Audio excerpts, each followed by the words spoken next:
ไม่ใช่อันนี้หาบอลหรือเปล่าเด็กบอลได้บอลจะไปไหมไม่ได้ชนแล้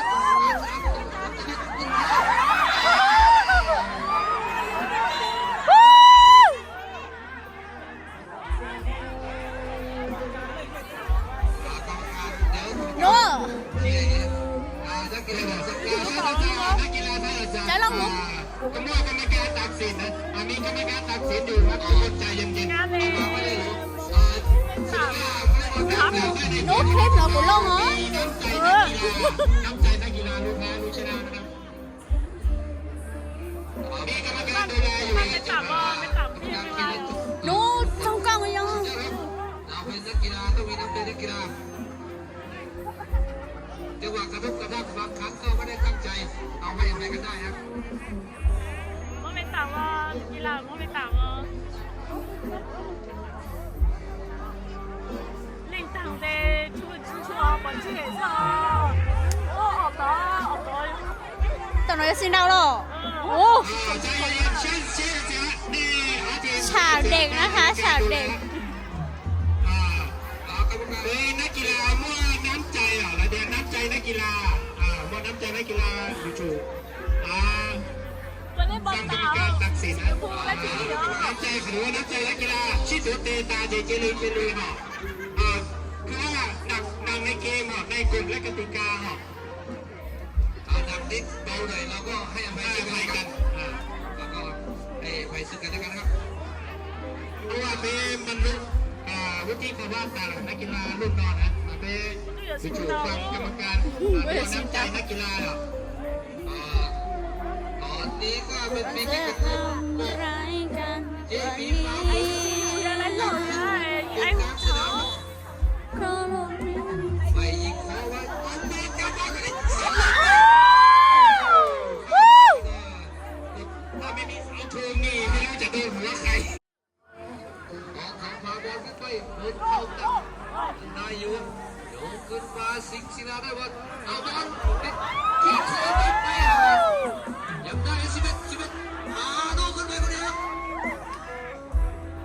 เอาดูบอลได้บอลไม่ได้ดังใจเอาซะหน่อยครับอย่างนี้เราต้องพูดผมนะข้อเทวดาฟ้าทีมไปเลยไม่ได้บอลไม่ได้ดังใจสนามเราก็เละตุ้มเป้กรรมการเขาว่าด้านหลังมาเจอคะแนนมาเจอวะฮะคะแนนมาเจอวะหลายจ้าเล่นจ้าหน่อยสักก่อนอ่ะไม่รู้อ่ะจริงทำแบบไปเจอละป่ะแล้วนี่ตัวเก้าmấy trò câu của đấy à ra chấm con tàu lướt tỏi lên luôn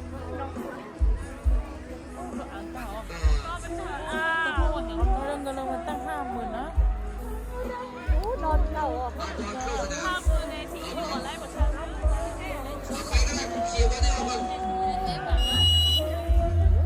มันซอยเยอะนะ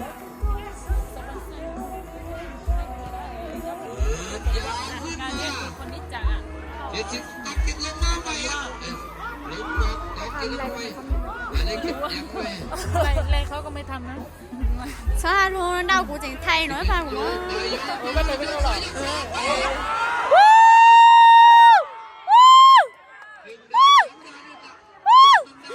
ก็จะชอบเด็กไว้มีเรื่องงั้นเอาไว้ได้ครับตอนนี้ตามอยู่แล้วไม่ตรงกับสิงห์ศิลามีอะไรครับเอาไว้การเด้งอ่ะจุดน้ำมันช่วยยังได้อยู่1-3จะตื่นเต้นหรือว่าย่อยทีนี้อ้างว่าตื่นเต้นแล้วหรือพี่ชายหรอรอใจเด็กสู้ตัวไว้เทวดาก็ฉี่ลงมาตลอดเรื่อยๆเลยตอนนี้วัดก็วันถึงก็ตกผู้ชมก็ไม่หลีใช้ตัวหรือก็สู้จะได้ใช้ก็ติดเก็บหอยทุกเข้าไปไม่ได้มาได้ไม่ได้เก็บหอยเปิดได้ทุกคนดู นี้ออกมา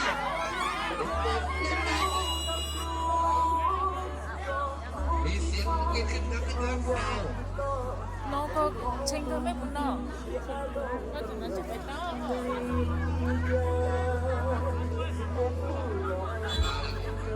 รู้สึกว่าเริ่มยอมเปลี่ยนตัวกรรมการเปลี่ยนกับทีมก่อน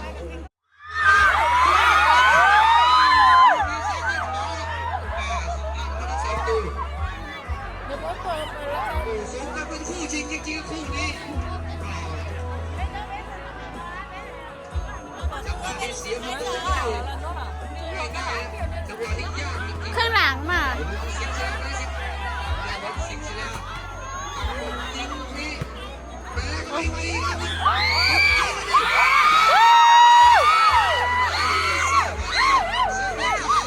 ดูสุดใจเลยสัตว์ว่ายหลังที่สวนมาเลยจังหวะนี้ลึกแคบไปเลยแคบไปเลยสิงห์ศิลาได้บอลโอ้โหราคา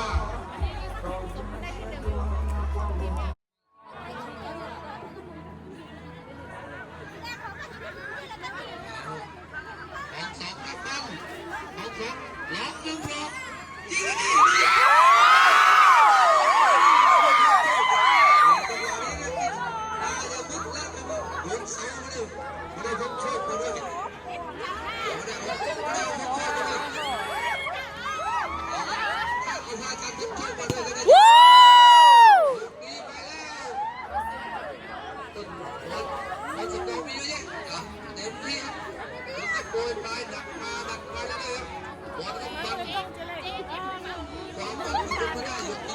เอ็นว่าชาเด็ดๆแล้วเดาเอ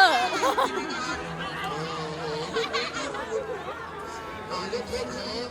ต้องยกมือขอโทษเพื่อนแล้วตรงนี้ไม่ได้ทำเสียทำอะไรนะครับเราก็อาจจะผิดพลาดไม่ได้